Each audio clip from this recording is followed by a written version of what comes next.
बिस्मिल्लाहिर्रहमानिर्रहीम। अस्सलाम वालेकुम। कैसे हैं आप लोग? आई होप ठीक ठाक होंगे, खैरियत से होंगे। आज फिर एक नई वीडियो के साथ जीमल आपकी खिदमत में हाजिर है और आपको अपने चैनल पर वेलकम करती है। और जो लोग इस चैनल पर नए हैं वो प्लीज़ चैनल को सब्सक्राइब कर दें और बेल आइकन को प्रेस कर लें ताकि मेरी हर आने वाली नई वीडियो को नोटिफिकेशन आप तक पहुँच सके। जज़ाकल्लाह। तो आज की वीडियो की जानिब बढ़ते हैं। और जो मैं आज की वीडियो जो मैं बात करने जा रही हूँ वो सिर्फ जो है एक ख़ास आम या फिर किसी ख़ास मज़हब के हवाले से नहीं है। ये जो बात है मैं ओवरऑल जो वर्ल्ड पीपल ऑफ वर्ल्ड हैं उनके बारे में कर रही हूँ। और ये ऐसी बात है कि इसकी हर एक को ज़रूरत है, चाहे वो कहीं भी है, या आप अनमैरिड हैं, मैरिड हैं, या फिर आप मुस्लिम, नॉन मुस्लिम, वेस्टर्न कुछ भी हैं, आपको इसकी ज़रूरत है। देखें, आज मैं जिस रिश्ते के बारे में आपसे बात करने जा रही हूँ वो दुनिया का सबसे बड़ा रिश्ता है। दुनिया का सबसे बड़ा रिश्ता होने के बावजूद जो है ये आखिरत का वाहिद रिश्ता है। जब दुनिया ख़त्म हो जाएगी और अब्दी ज़िंदगी शुरू होगी तो वहाँ पे सिर्फ यही एक रिश्ता होगा, बाकी और किसी का किसी से कोई रिश्ता नहीं होगा जी। तो आप समझ ही गए होंगे जो मैं बात कर रही हूँ, मैं मियाँ बीवी के रिश्ते के बारे में बात कर रही हूँ। ये दुनिया का सबसे खूबसूरत है रिश्ता और सारे रिश्ते इसी की वजह से बनते हैं और सब रिश्तों की बुनियाद यही रिश्ता है। और आखिरत में जो एक आखिरी और पायदार रिश्ता है वो यही होगा, वहाँ पे और कोई रिश्ता नहीं होगा, हर कोई एक कपल की तरह होगा। तो बहुत ही खूबसूरत ये रिश्ता है और जितना ये खूबसूरत होता है ये उसी तरह से बहुत नाजुक भी होता है।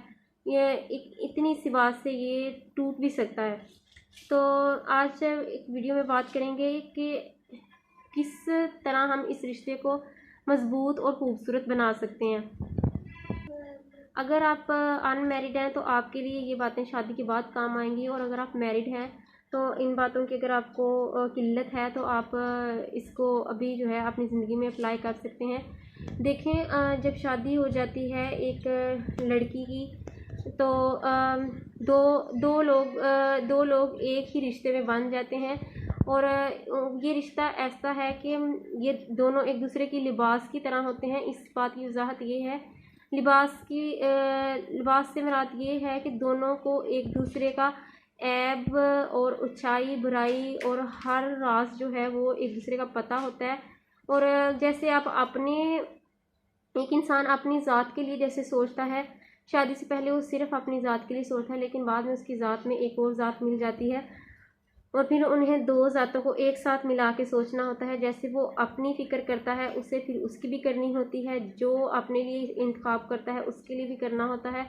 और तो और ये कि उसके राज भी हम राज भी हो जाता है। जैसे वो चाहता है कि मुझे कोई नुकसान ना पहुंचाए, उसे इसी तरह अपने हम सफ़र का भी जो है ख्याल रखना होता है। देखिए, सबसे पहले मैं बात कर लेती हूँ हस्बैंड के हवाले से कि क्या तरीके हैं जो शोहर को अप्लाई करने चाहिए तो घर का सुकून जो है वो बढ़ेगा। देखिए, जब नई नई शादी होती है तो औरत जो है उसके लिए सारा घर, सारे रिश्ते, सब कुछ नया होता है, लेकिन जो हस्बैंड होता है वो उन सब रिश्तों की जो है नवैयत और उनके लहजों को, उनके मूड स्विंग्स को, सब को समझता है। और सबसे पहला जो अमल है ना, उसे देखना चाहिए अपनी बीवी का रवैया कैसा है, वो किस अखलाक की मालिक है। सबसे पहले अपनी बीवी को अंडरस्टैंड करे कि वो किस तरह की है, उसके हिसाब से जो है फिर वो उसके साथ अपना रवैया बनाए। और उसके बाद जो है उसको अपने घर वालों के साथ जो है वो अटैचमेंट उसकी पैदा करवाए कि क्योंकि उसको बेहतर पता है कि उसकी मामा जो है वो किस तरह से बिहेव कर सकती हैं, उसकी सिस्टर, मतलब पूरी फैमिली का जो है वो उसे पता है। वो जो उसे पता है वो ही अपनी बीवी को समझाए कि जैसे वो अब उनके साथ रह रहा है उसकी बीवी को भी रहने में कोई दिक्कत ना हो। तो दूसरी और बड़ी अहम बात ये कि जब औरत आपके घर में आपकी इज़्ज़त बनकर आई है, अपना सब कुछ छोड़ के आई है, तो आपका फ़र्ज़ है कि आप भी उसे अपनी इज़्ज़त बनाएं और उसके लिए सब कुछ जो है वो बेहतर करें। जैसे कि आपके जो घर वाले हैं वो उस लड़की को कैसे लेते हैं, कैसे इज़्ज़त देंगे, ये सब कुछ जो है आप पे डिपेंड करता है, क्योंकि मर्द ने ही औरत को अपने घर में मकाम दिलाना होता है, अपने घर में इज़्ज़त दिलानी होती है। अगर मर्द अपनी औरत को बेइज्जत करेगा या बेइज्जत होने देगा तो घर वालों के अलावा बाहर वाले भी उसको करना शुरू कर देंगे। तो आपने अपनी बीवी को जो है इज़्ज़त दिलानी है, किसी को बात नहीं करने देनी, किसी को उसके ख़िलाफ़ नहीं बोलने देना, क्योंकि जब नए नए लोग आते हैं आपकी ज़िंदगी में, ये मियाँ बीवी का रिश्ता बनता है, उन्हीं दिनों में सारी ज़िंदगी की आपने जो है अपनी बुनियादें रखनी होती हैं। सारी ज़िंदगी के जो रिश्ते हैं उस मजबूती है उसी दिनों में आपने कायम करनी होती है। तो जैसे हमारे माशरे में देखा जाता है कि शादी तो लड़की की होती है लड़के से, लेकिन हमारे इस्लाम में तो ये है कि लड़की जो है वो शादी के बाद जो है अपने शोहर की ताबे हो जाती है, वो उसका मालिक होता है, उसकी एक एक सांस का। लड़की एक कदम भी जो है वो शोहर की इजाज़त के बगैर कहीं नहीं रख सकती। तो सबसे ज़्यादा जो औरत पर हक़ है वो उसके शोहर का ही है, और शोहर पर जो सबसे ज़्यादा हक़ है वो उसकी माँ का है। तो अब देखें, सबसे ज़्यादा हक़ हो गया बीवी पर उसके शोहर का, और शोहर को अपने उस हक़ का नाजायज़ मतलब नहीं लेना चाहिए, उस हक़ को सही के लिए इस्तेमाल करें। पर हमारे यहाँ क्या होता है कि वो अपने हक़ को तो बिल्कुल नहीं यूज़ करता। वो इन जो उसका बेडरूम होता है वहाँ भी मुदाखलत हो रही होती है आजकल तो। लेकिन जो है लड़की ने कहीं आना है जाना है, वो इजाज़त फ़र्ज़ है कि वो अपने शोहर की ले, लेकिन इधर जिस सास की चल रही है, सास ने कहना है इतने दिन रह के आना है, इतने दिन चली जाओ, इतने दिन, सारा कुछ जो है वो सास डील कर रही है। शोहर जो है वो जो है उसको कुछ नहीं पता। वो भी, हमारे जो मर्द हैं वो भी कहते हैं जैसे मेरी माँ कहेगी ना वैसे करना है। जब आप ये जुमला बोलते हैं कि जैसे मेरी माँ कहेगी वैसे करना है, आप ये क्यों नहीं याद रखते कि माँ, आप पर माँ का सबसे ज़्यादा हक़ है, आपकी बीवी पर आपकी माँ का जो है वो हक़ नहीं है उस तरह से जिस तरह से आप पर है। आपकी बीवी पर अगर सबसे ज़्यादा किसी का हक़ है तो वो आपका है। तो तीसरी बात, जब आप अपने हकूक़ को समझेंगे कि आपका अपनी बीवी के लिए क्या हक़ है, तो आपके लिए आसानी पैदा होगी। अब वो आपकी ज़िम्मेदारी है, उसका कपड़ा, उसका नानो नफ़्क़ा, उसकी ख्वाहिशात, उसका आना, सब कुछ आपके ज़िम्मे है, आपकी माँ के नहीं, क्योंकि उसका निकाह आपसे हुआ है, आपकी माँ से नहीं। वो आपकी ज़िंदगी को हसीन बना रही है, आपकी जो है नस्ल को बढ़ा रही है।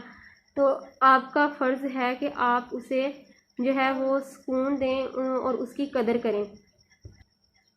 इसके बाद जो है, अगर आपकी बीवी से कोई गलती हो रही है या कोताही हो रही है, कोई मिस्टेक हो रही है, तो आप उसे, वो अब आपके घर में है, आपकी है, आपने उसे जैसे चलाना है वो वैसे ही चलेगी।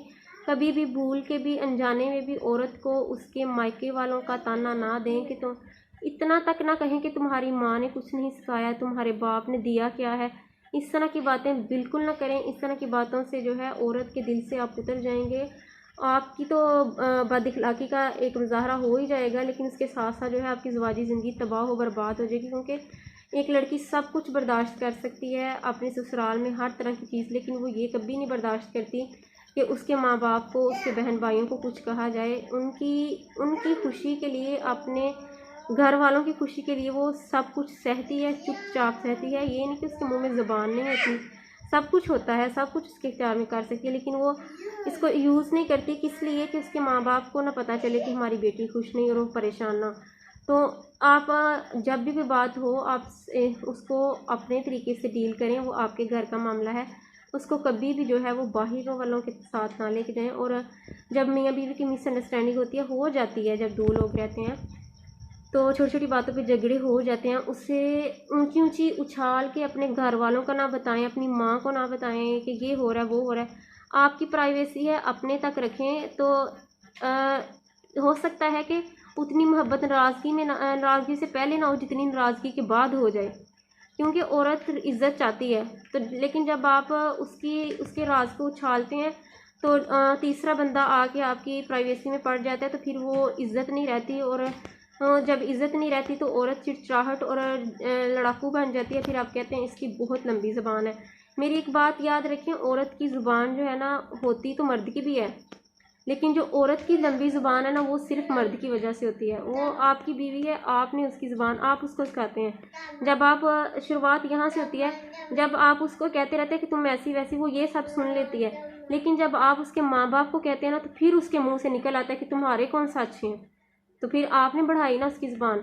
आप उसको बताते हैं कि मैं तुमने बदतमीज़ी करनी है, आप उसको गाली दे रहे हैं, उसके मुंह से भी वही वो चीज़ें रिपीट कर रही है। तो इससे इट्स मीन जैसे एक बच्चा आपको छोटा बच्चा कॉपी करता है, जो औरत है वो भी ऐसे ही अपने मर्द से सीख रही होती है। तो जो औरत का फुल अल्लाह ताला ने इख्तियार दिया है मर्द को, उसका मतलब यही है कि सबसे ज़्यादा हक अगर आपका है तो आप उसे पूरी तरह से कंट्रोल कर सकते हैं, बस आपको कंट्रोल करना आना चाहिए। आप कंट्रोल करने की बजाय क्या करते हैं, आउट ऑफ कंट्रोल हो जाते हैं, जिसकी वजह से फिर औरत जो है वो बदज़ुबान, बदज़हन और बद इखलाक हो जाती है, और फिर जो रिश्ते हैं उनकी वो टूटने तक आ जाते हैं। अब दूसरी तरफ चलते हैं और बात करते हैं कि औरत के लिए क्या ज़रूरी है। देखिए, जब आप एक लड़की हैं तो आप अपना घर सब कुछ छोड़ के जिस बंदे के लिए आई हैं, अब इसी के साथ आपने रहना है। आपको पता है अब यही मेरा शरीके हयात है और यही मेरा मजाजी खुदा है। शोहर का इतना रुतबा है औरत के लिए कि अल्लाह ताला ने फरमाया है कि अगर मेरे बाद किसी को सजदा करने का मैं हुक्म देता तो वो मैं शोहर को सजदा करने का हुक्म देता। और सजदे की बात तो बात है, तो उसके अलावा जो है इतना आपके शोहर का आपके ऊपर हक है कि आप अपने सर का एक बाल भी उसकी इजाज़त के बगैर नहीं काट सकती। और आप क्या चाहती हैं, जो औरतें चाहती हैं ये मर्द के एंटर रहना नहीं पसंद करती, वो औरतें नहीं होती, वो एक आज़ाद ख्याल, आज़ाद तरह की औरतें होती हैं। वो फिर घरों में नहीं रह सकती, वो निकाह को बहुत जल्दी तोड़ देती हैं। निकाह का मतलब ये है कि आप जिसकी मर्द के लिए बनी हैं, आप उसकी अब अमानत हैं, तो आप उसके पास आ गई हैं। अब आपका काम है कि उसकी हो के रहना, जैसे वो जिस चीज़ में उसकी खुशी है आपने सिर्फ वही करना है। एक बाल भी आप उसकी मर्ज़ी के बगैर काटेंगी तो आप गुनाहगार होंगी। अगर आप पहले दिन से ही अपने शोहर की इज़्ज़त का ख्याल करना शुरू कर दें, उसके कंट्रोल में रहना शुरू कर दें, तो आपकी सारी ज़िंदगी आसान हो जाएगी। चंद शादी के जो महीने होते हैं उनमें सारा जो है आप अपनी लाइफ को सेट कर सकते हैं। देखें, आप एक बात याद रखें, जो औरत चाहती है ना कि मैं खुले आम फिरूं, मर्द की ये मुझे आज़ाद नहीं रखता, ये मुझे ऐसे नहीं रखता, वैसे नहीं रखता, तो तब आप अपने घर को बर्बाद कर रही होती हैं। आपके सुकून के लिए ये ज़रूरी है। मर्द की फितरत ये है कि आप उसकी कुछ अर्सा बात मानेंगी ना तो बाद में वो आपकी बातें मानना शुरू कर देगा। बस थोड़ा सा आपको उसे समझना चाहिए मर्द की फितरत का। और दूसरी बात कि अगर आपके हस्बैंड को गुस्सा आ गया, वो आपसे गुस्से में बात कर रहा है, जब भी हो जाता है लड़ाई झगड़ा हो जाता है, तो एक मेरी बात याद रखें, कभी भी मर्द की आंख में आंख ना डालें और कभी भी उसके साथ जो है गुस्से का जवाब गुस्से से ना दें। जब आपका शोहर गुस्से में बोल रहा है तो आप बिल्कुल खामोश रहें, अपनी नज़रें नीचे रखें। लेकिन ये है कि इतना एहतियात करें कि अगर वो आपको डांट रहा है, कुछ बोल रहा है, आपने खामोश भी रहना और उसके सामने भी बैठ के वो सब कुछ सुनना है। उधर से आपने उठ के नहीं जाना। जब आप उठ के जाएंगी ना तो वो जो गुस्से से आपके बोलने से भी ज़्यादा ख़तरनाक होगा अगर आप उसके पास से उठ के जाएंगी। और अगर आप चुपचाप बैठ के सारा कुछ सुनेंगी तो उसके बाद उसका रिएक्शन ये होगा कि इतनी उसने गुस्से में आपसे नफ़रत का इजहार नहीं किया होगा जितनी वो बाद में मोहब्बत का इजहार करेगा। और जो मर्द गुस्सा करते हैं वही मोहब्बत करते हैं। अगर मर्द में गुस्सा ना हो तो ना वो मोहब्बत करता है, ना वो इज़्ज़त करता है, और ना वो आपका तहफ़्फ़ुज़ कर सकता है। तो तीसरी बात जो है वो ये है कि अपने शोहर से कभी भी उसकी इजाज़त की एक दफ़ा बात करें, ठीक है, उसे सही लगा, क्योंकि जो वो फ़ैसला आपके लिए कर रहा है वही बेहतर है। तो कभी उसे इसरार ना करें कि मैंने तो जाना है, तुम मुझे क्यों नहीं जाने दे रहे, मैंने तो जाना है। सारी ज़िंदगी आपने अपनी माँ की घर ही गुजारी होती है, तो जब आप वहाँ रह रही थी, आप वहाँ से कहीं नहीं जा रही थी, तो ये तो फिर भी आपके लिए बेहतर है कि आप अपने शोहर के घर रह रही हैं तो आप अपनी माँ के घर जा सकती हैं। लेकिन शोहर से कभी भी ज़िद करके ना जाने का कहें, इस तरह से उसके साथ इस मामले में रहें कि अगर वो आपको मना कर रहा है तो आप उससे सवाल भी ना करें कि क्यों नहीं जाना। इसके बाद में रिज़ल्ट ये होगा कि कुछ अर्से के बाद आपकी खुद वो केयर करेंगे कि इतनी देर हो गई है आप गई नहीं, आपको मैं ले जाऊँ। वो खुद आपसे ये सवाल करेंगे, ये मर्द की नेचर है। तीसरी बात ये है कि चौथी कि आप जो है उसकी नेचर को समझें। आपका शोहर जो है गुस्से वाला है, मोहब्बत करने वाला है, किस मिजाज का है, अपने मिजाज को उस मिजाज में डाल लें। और अपने एक बात याद रखें, जो लड़कियां अपने शोहर की बुराई करती हैं वो कभी भी खुश नहीं रहती। औरत को बहुत गुनाह है अपने शोहर की बुराई करना, क्योंकि आप जिसका खा रही हैं उसी की थाली में छेद करना जो है वो अच्छी बात नहीं है। अगर आपके शोहर आपके साथ अच्छे सलूक नहीं कर रहा या आपको कोई गिला है, मैंने देखा कुछ लड़कियां गिला होता भी नहीं है, तो अक्सर मतलब बंदे के हालात ख़राब हो ही जाते हैं मर्द के। तो गुर्बत का दिन है, तो आपने इसमें बड़ी तो बाहर जाके वो अपनी दोस्तों से कहती हैं भूखा ये कुछ नहीं खवांदा, इस तरह से मतलब बातें करती हैं कि उसकी बुराइयां करती हैं कि जिससे दूसरों के दिलों में आपके शोहर की इज़्ज़त नहीं रह रही। लेकिन ये कभी ना भूलें कि वो आपके शोहर की इज़्ज़त ख़राब हो रही है, किसी और के नहीं। आपका शोहर है, आपने उसकी इज़्ज़त बनानी है। देखें, ससुराल में जैसे तहफ़्फ़ुज़ देना मर्द का काम है ना औरत को, वैसे ही मायके में इज़्ज़त देना जो है मर्द को वो बीवी का काम है। कभी भी आपका शोहर जो है वो मायके जाए तो वो इरिटेशन ना फील करे, क्योंकि जब आप मायके जाके बुराइयां करते हैं ना तो मायके वालों के रवैयों से शोहर को अंदाज़ा हो जाता है कि वो मुझे किस नज़र से देखते हैं।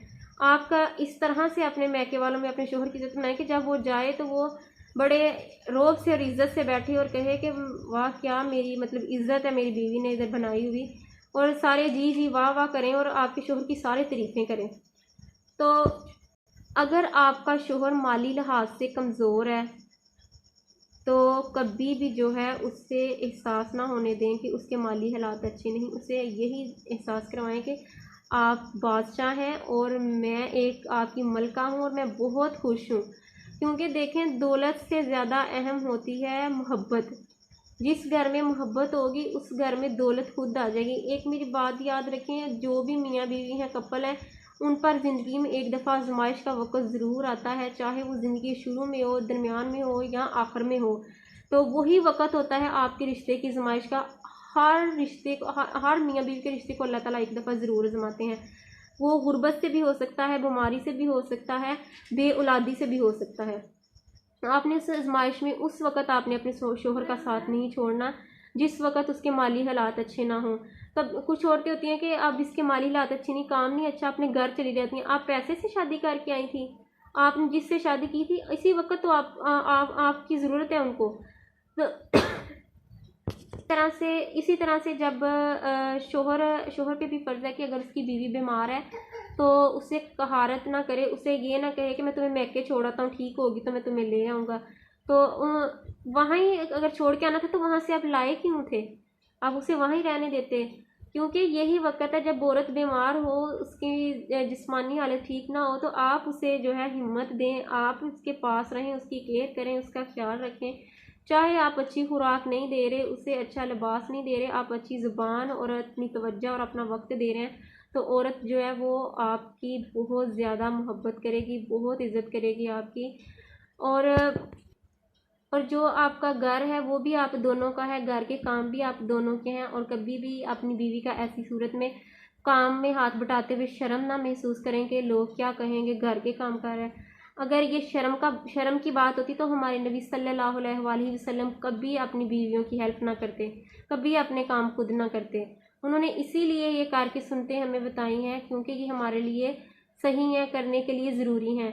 आप अपनी बीवी को बीमारी में बिल्कुल ना महसूस करवाएं कि वो आपकी ज़िम्मेदारी अदा नहीं कर रही। अक्सर लोग कहते हैं कि मेरा तो खाना नहीं बन रहा, मेरा ये नहीं बन रहा, मुझे जैसे मर्ज़ी बना के दो।